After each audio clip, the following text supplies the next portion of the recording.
dans cette grande édition du journal télévisé sur DRC Info, mesdames et messieurs. À la une, ce soir, l'arrestation de l'opposant congolais, président du MLP depuis mardi 20 juin, a fait couler encre salive. Le mouvement lumumbiste progressiste rejette toute accusation portée contre son président et exige sa libération sans condition. Le dossier du parc agro-industriel de Bukangalonzo ressurgit. L'ancien premier ministre congolais Augustin Matata Ponyo est de nouveau visé par le parquet général près la Cour constitutionnelle. Une demande du procureur général près cette cour a été déposée mardi au bureau du Sénat pour solliciter l'autorisation d'instruction judiciaire à charge du sénateur Augustin Matata. Bonsoir, l'opposant congolais président du MLP est aux arrêts depuis mardi 20 juin 2023. Il a été arrêté par les services de renseignement militaire et il lui serait reproché le port illégal d'armes.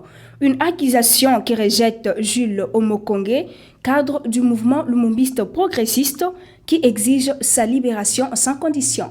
Il est au téléphone de Georges Mapoko. Franck Diongo revenait du deuil du docteur Kabamba à l'hôpital du Cinquantenaire. D'ailleurs, le deuil, là, le chef de l'État a pris même part. Et de son retour au niveau du rond-point Willery, une Jeep les a intercalés, lui et ses gardes du corps. Directement, on l'a embarqué vers une destination inconnue. Après les alertes sur les réseaux sociaux et le membre le cadre de son parti, on s'est rendu compte qu'il se trouvait à la DEMIAP, là où on l'a amené. Et un collectif des avocats est constitué, dirigé par Maître Raphaël Dikete pour poursuivre le dossier. Arrivé là-bas, on se rend compte que c'est un problème du port d'une arme de protection lui accordée par le ministère de l'Intérieur. Donc, le dossier est presque vide parce que le ministère de l'Intérieur n'a pas contredit le dossier jusqu'à présent. Si le document n'est pas authentique, ça veut dire que le ministère de l'Intérieur pourrait donner sa version des faits pour dire que le document n'est pas authentique. Mais on sait, jusqu'à présent, il n'y a pas de contradiction, donc le document est authentique. Et nous attendons, il y a le collectif de ces avocats qui sont maintenant à la DEMIAP pour savoir trop exactement qu'est-ce qu'il va encore faire là-bas au moment où on ne voit pas le problème et lui reproché par la justice. Moi, je crois que ce n'est pas un crime d'être opposant dans un pays démocratique et nous, ces partisans, nous exigeons sa libération inconditionnelle. Il doit être libéré parce que il n'est pas quelqu'un à craindre. Il est une autorité reconnue dans ce pays. Il a livré des combats pour la démocratie dans ce pays. Donc, il n'y a pas quelque chose que l'on peut craindre, soit sa fuite, soit quoi que ce soit. Nous exigeons qu'il soit libéré inconditionnellement. Sinon, nous allons mener encore d'autres démarches pour faire asseoir la démocratie telle que voulue par les législateurs. Du côté de l'AFDC, Héritier Ngashi, communicateur, renseigne que le président du MLP serait à la tête d'une cellule stratégique qui s'occuperait d'un coup d'État contre les présidents congolais Félix-Antoine Tshisekedi. Il est au micro de Beni Mukuna et Rabi Maele. D'abord, il faut dire qu'on ne parlait pas d'un enlèvement lorsque les services qui ont mis la main sur un citoyen sont connus. Et si sa destination est aussi connue, on parle par contre d'une arrestation. Donc il faut élaguer ces concepts d'enlèvement. L'enlèvement, c'est lorsque les personnes qui mettent la main sur un individu sont non autrement identifiées. Mais là, il s'agit de la DEMIAP, donc du renseignement militaire. Il ne s'agit pas d'un enlèvement, c'est plutôt une arrestation. On n'installe pas un régime de terreur parce que il faut comprendre que la démocratie n'est pas le libertinage. La démocratie ne rime pas avec les désordres. Monsieur Franck Diongo s'est révélé être, d'après les informations du couloir, à la tête de la cellule stratégique qui devait s'occuper du coup d'État contre le président de la République. Vous savez très bien que Salomon Escadela, le conseiller de M. Moïse Katumbi, a été interpellé pour des faits similaires. Et donc, dans ces vastes réseaux, M. M. Franck Diongo serait aussi celui qui jouerait un rôle important. Et donc, les renseignements militaires ont mis la main sur lui pour étayer toute la lumière quant à ces dossiers. S'agissant de l'arme, cette hypothèse a déjà été élaguée, d'autant plus que il est détenteur d'un permis de port dûment signé par le ministre, l'ex-ministre de l'Intérieur, Maître Daniel Asselokito. Et donc, de ce point de vue, il est détenteur d'une arme légale. Il est détenteur licite de son arme à feu, arme d'autodéfense ou arme des civils. Donc cette hypothèse a été élaguée. Il est poursuivi par contre pour d'autres griefs, notamment atteinte à la sûreté intérieure et extérieure de l'État, et aussi participation à une association criminelle et coup d'État, évidemment. Donc nous laissons la justice militaire, les renseignements militaires d'abattre son travail pour établir la lumière, la responsabilité des uns des autres par rapport à ces coups qui, si il arrivait à se réaliser, pourraient faire reculer le pays de 60 ans en arrière. Affaire Bukanga Lonzo, le procureur général auprès de la Cour constitutionnelle a de nouveau saisi le bureau du Sénat pour l'autoriser à entamer de nouvelles poursuites judiciaires contre les sénateurs Augustin Matata Pogno qui dénoncent des manœuvres tendant à l'éliminer de la course à la présidentielle. Détail avec Georges Mapoko. Le procureur général près la Cour constitutionnelle, dans son réquisitoire introduit mardi 20 juin 2023 au bureau du Sénat, sollicitant l'autorisation d'instruction judiciaire à charge du sénateur Matata Pogno Mapon, a motivé sa demande par l'existence des faits nouveaux contenus dans un rapport des inspecteurs des finances, membres de la commission de contrôle sur la gestion du parc agro-industriel de Bukanga Lonzo. Un rapport qui charge le premier ministre honoraire Matata Pogno des faux et usages des faux et détournement des deniers publics. Une démarche qui, selon le bureau de la Chambre haute du Parlement congolais, n'était plus nécessaire. Pour son président, Modeste Bahati Lukwebo, Matata Pogno a déjà été mis à la disposition de la justice et donc il revient à celle-ci de poser des actes. Une position que le président du LGD qualifie de tricherie qui viole la constitution du pays. Sur son compte Twitter, Matata Pogno écrit, je cite, « Le président Bahati, dans sa farouche volonté de m'éliminer de la course présidentielle, a oublié que c'est depuis 2 ans que le dossier des biens aérianisés qu'il avait inventé avec son complice PG Mokolo a échoué. Un PV clôturant les 10 dossiers avait été signé. C'est une honte. » Fin des citations. Rappelons que Augustin Matata Pogno est parmi les opposants qui se sont prononcés comme candidats à la présidentielle de décembre 2023.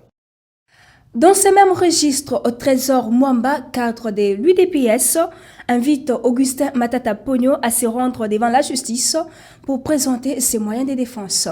Il est au micro de Beni Mukuna et Rabi Maele. Nous avons un président de la République démocrate, de surcroît issu de la grande école politique UDPS, ayant fait 37 ans au pouvoir. Nous connaissons comment fonctionne un état de droit. L'affaire qui oppose Matata Pogno à la République démocratique du Congo est connue. Si le Sénat, dans leurs dispositions fonctionnelles, ou encore si le Sénat estime que ils vont mettre à la justice, ou ils vont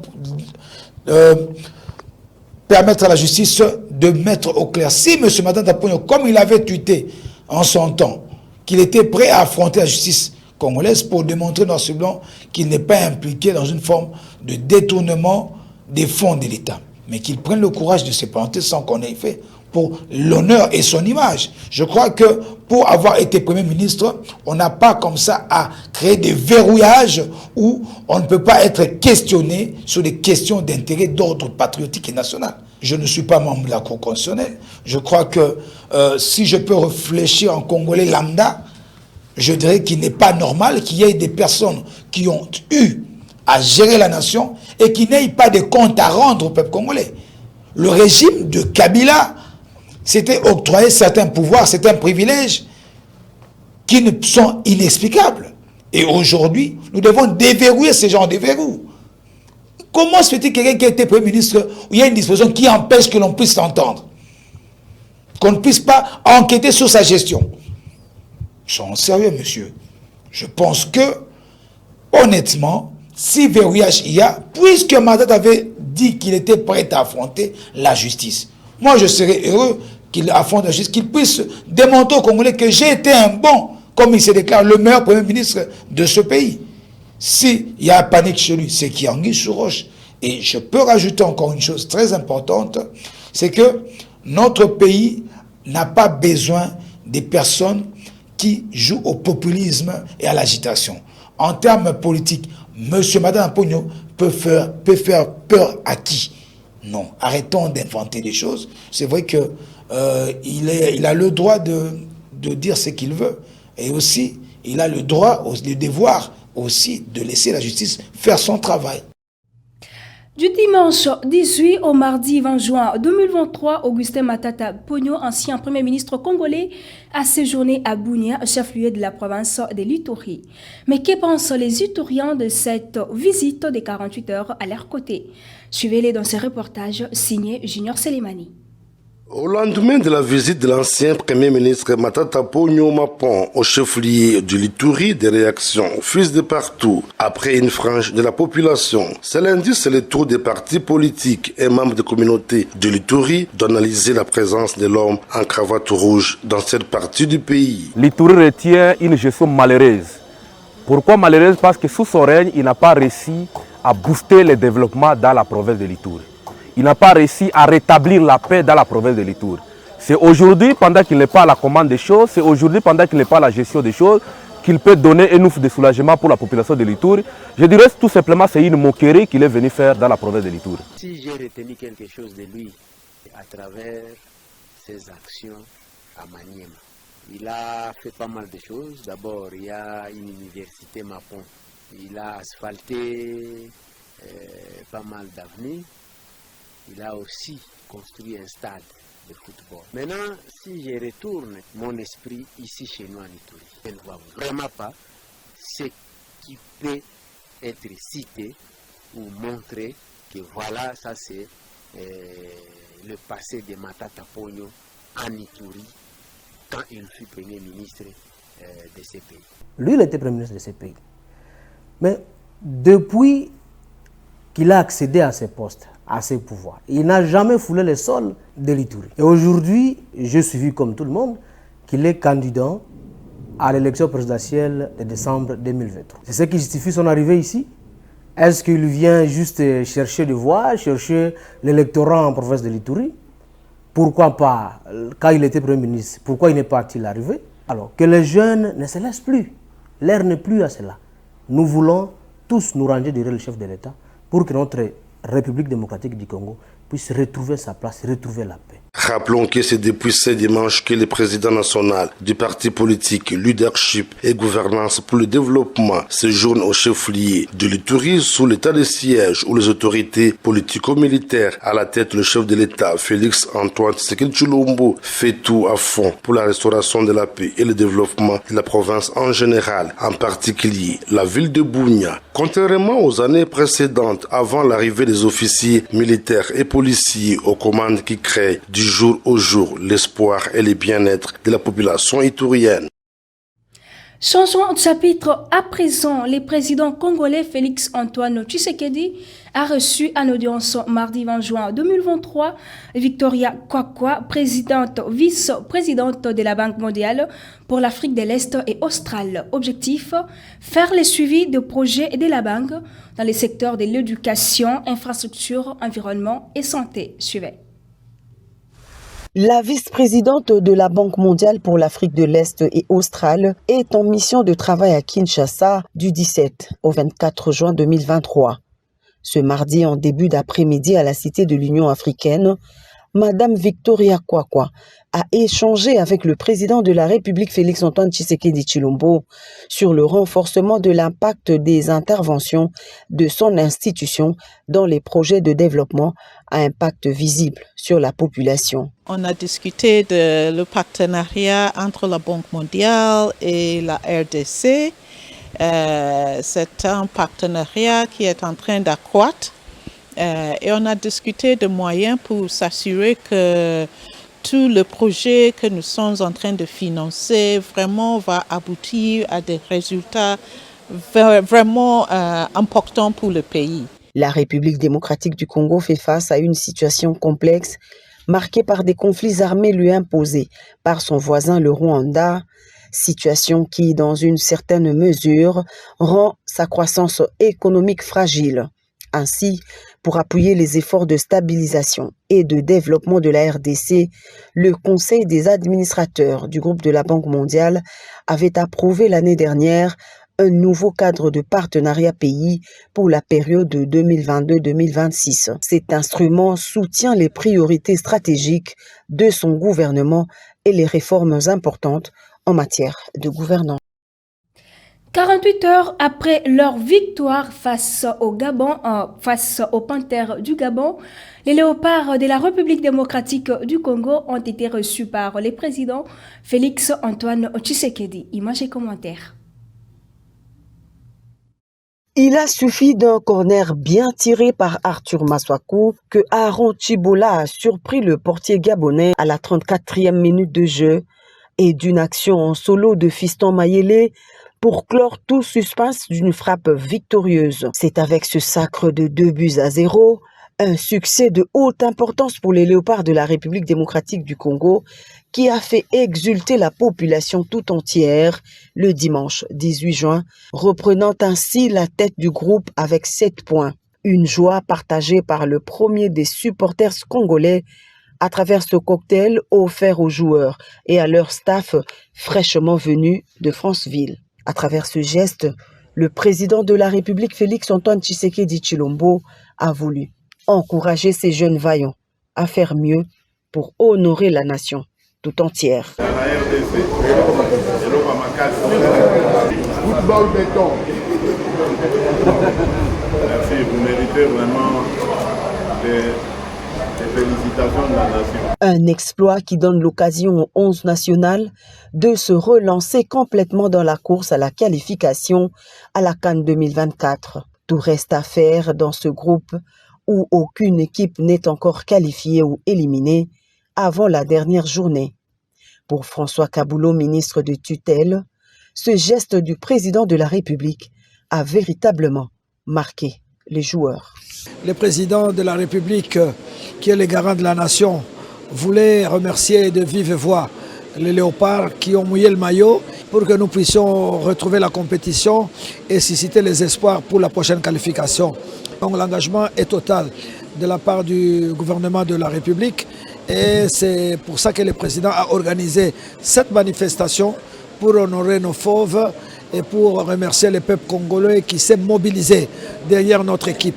Et comme le président fait toujours de bonnes choses, il a doté une prime spéciale à l'équipe, au staff et aux dirigeants et cela a été vraiment apprécié à sa juste valeur. Solide en défense, les léopards mettent en échec les attaquants gabonais qui se sont cassés les dents tour à tour à la muraille dirigée par le capitaine Chancel Mbemba qui reste confiant pour la prochaine rencontre. Papa Bengibiso à Monibiso parce qu'à promettre biso il fallait à mon abiso après match. Bitumeze makasi menzamba facilité biso de gagner. Toi comme on a papa après papa Solina ba coach pour na ba projet après pour na ba match menini ya finale ezali bosuna biso. Les chances de qualification totalement retrouvées par les hommes des Dessabres avant la finale contre le Soudan à domicile en septembre prochain. En attendant, le président de la République leur a rassuré de son total soutien et de son accompagnement.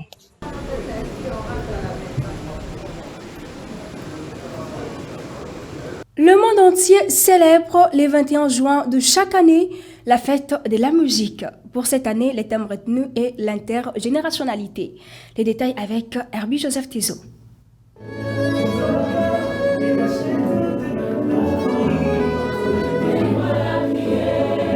La fête de la musique a lieu à travers le monde le 21 juin de chaque année. Parfois connue aussi sous le nom de World Music Day, elle est d'abord imaginée en 1976 par le musicien américain Joel Cohen qui travaillait alors pour France Music. Cohen proposait alors pour cette chaîne, France Musique, des Saturnales de la musique pour le 21 juin et le 21 décembre lors des 2 solitistes. Une tradition bien française puisque cette fête a été créée en 1976 par Joël Cohen pour France Musique puis popularisée par Jacques Lang. Outre quelques pays francophones comme la Belgique, la Suisse ou Luxembourg, la fête de la musique commence doucement à se développer dans le monde entier. La fête de la musique est aussi porteuse des nouvelles tendances musicales, renouveau de musique traditionnelle, explosion de musique du monde, développement de chorales, apparition du rap, de la techno, du ndombolo, de musique urbaine, de la rumba, etc., etc. La musique entre dans des prisons, partage la vie, établit de biens et des échanges entre la ville et ses périphéries. La fête de la musique favorise ainsi naturellement la visibilité et l'accès aux pratiques artistiques et culturelles et manifeste chaque année sa capacité à évoluer et à se pérenniser. Cette 41e édition mettra l'accent sur l'intergénérationnalité, un thème qui rendra hommage à la diversité des différentes générations et qui, par ailleurs, rassemblera de personnes de tout âge, origine et horizon en un seul et même événement. L'occasion faisant le larron, ici en République démocratique du Congo, pays culturel, pétri des talents musicaux avec des grandes icônes comme Luambo Makiadi, Papa Wemba, Kofi Olomide, Weranson, Fally Ipupa, Ferregola, Inos B, pour en citer que ceux-là. Contrairement à ce qu'on peut attendre de la musique dans le contexte congolais, comme patrimoine et valeur culturelle, mais celle-ci a subi un changement millénaire qui abrutisse la masse par de messages malsains, puisés et basés sur le sexe, l'amour et l'argent. C'est ce que dit Prince Pungi, membre du cabinet du ministère de la Culture, Arts et Patrimoine. La musique d'aujourd'hui et la musique d'hier c'est ce qu'on appelle une sorte d'écart millénaire. Pourquoi je parle de l'écart millénaire? Parce qu'il y a un changement naturel qui s'est opéré.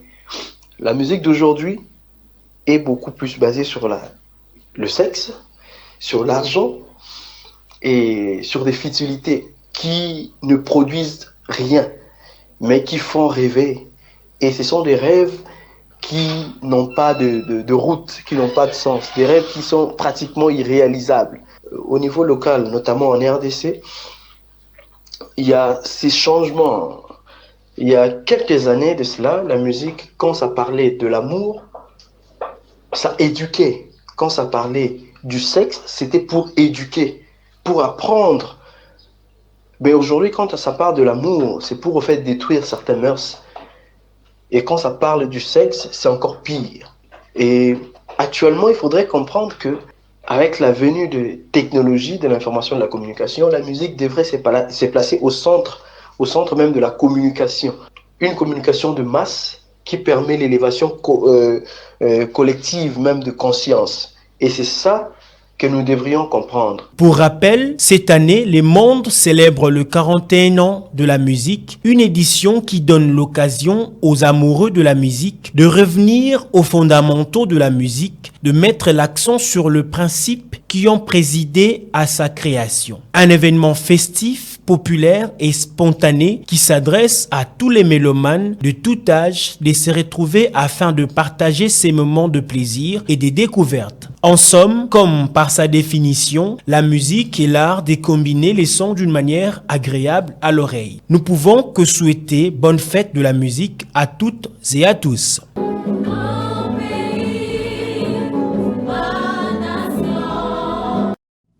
Mais comment cette journée est-elle vue en République démocratique du Congo, précisément à Kinshasa? Quelques Kinois rencontrés dans les rues s'expriment au micro de Myriam Beauté et Dieudonné Musica. La musique, on dit que la musique c'est l'art de son. Bon, à l'école, on nous a appris que la musique c'est l'art de combiner les sons d'une manière agréable à l'oreille. Mais toute la musique ne sont pas agréables. C'est pour cela que nous avons conclu en tant que des scientifiques en musique, la musique c'est l'art des sons. C'est une journée dont nous célébrons la musique, la fête de la musique, tout consort. C'est une journée merveilleuse parce que la musique, presque tout le monde s'intéresse de la musique. Pour la musique, il y a beaucoup de biso. Les loyaux, côté la musicien congolais, lolenge bazo travailler na lolenge bazo tambola musique ya mboka na biso kolobake eza likolo to za se vraiment ba ça la fierté ya Congo musique na biso na minute oyo eza vraiment likolo pokota la bande ko na biso msusu ya ba pays africain on a kotanga kombote na biso na minute o biso pe ba musicien na biso ba ça fierté na biso parce que musique na biso vraiment eza suivi na monde entier. En plus, en Afrique, vraiment, musique nabiso est vraiment l'école. À l'époque, il y a des nabiso taboulé, il y a des papo balekana, na ba époque na bango wana, ba tellement babane ko exploiter les akindenge musu par rapport à l'époque wana. Et puis époque au peut toi nango. Musique peut comme na ba dimension musu, musique évoluer, ba tempo échanger comme ba thème musu. Donc en tout cas, la question est un peu complexe. Donc, il y a la musique, mais le thème est différencié par rapport à l'époque. Donc, il faut tout contextualiser l'époque. Donc, chaque époque, il y a un thème dans la musique. La musique, il y a un kitoko selon. Mais, biso to ko ba na Congo to tikala na musique locale. Il faut musique na biso to memango na bandenge fali azo memango wana.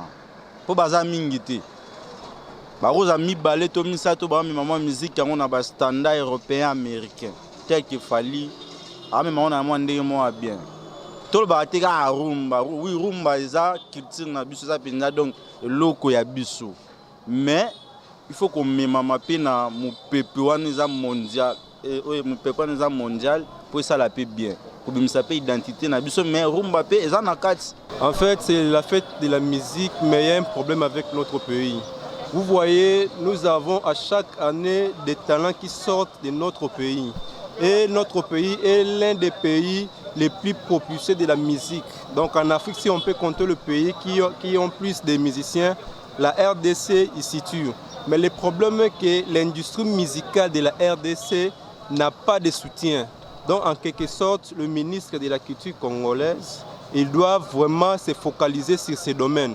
Si on compte aujourd'hui les Nigériens, c'est parce que l'industrie musicale est forte. Les musiciens font leurs efforts, mais malheureusement, ils ne sont pas soutenus. Mais quant à eux, ils font des efforts. C'est pourquoi nous les voyons aujourd'hui. Ils font la fierté de la RDC partout à travers le monde. Mais seulement que les gouvernements congolais doivent appuyer les valeurs. Quand ils font de leur mieux, eux aussi doivent faire de leur mieux à ce que les autres font pour la fierté du pays soit encore élevé plus davantage, comme les Nigériens les font.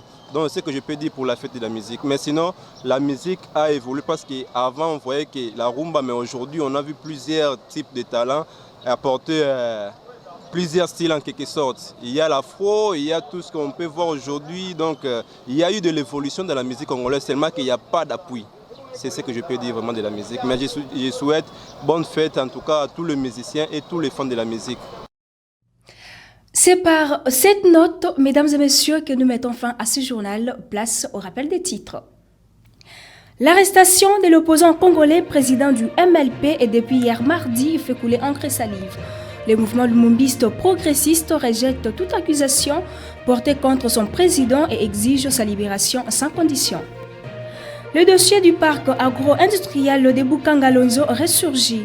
L'ancien premier ministre congolais Augustin Matata Ponyo est de nouveau visé par les parcs général près la Cour constitutionnelle. Une demande du procureur général près cette cour a été déposée mardi au bureau du Sénat pour solliciter l'autorisation d'instruction judiciaire à charge du sénateur Augustin Matata. Merci à vous tous de nous avoir suivis. Restez bien branchés pour la suite de nos programmes. Au revoir.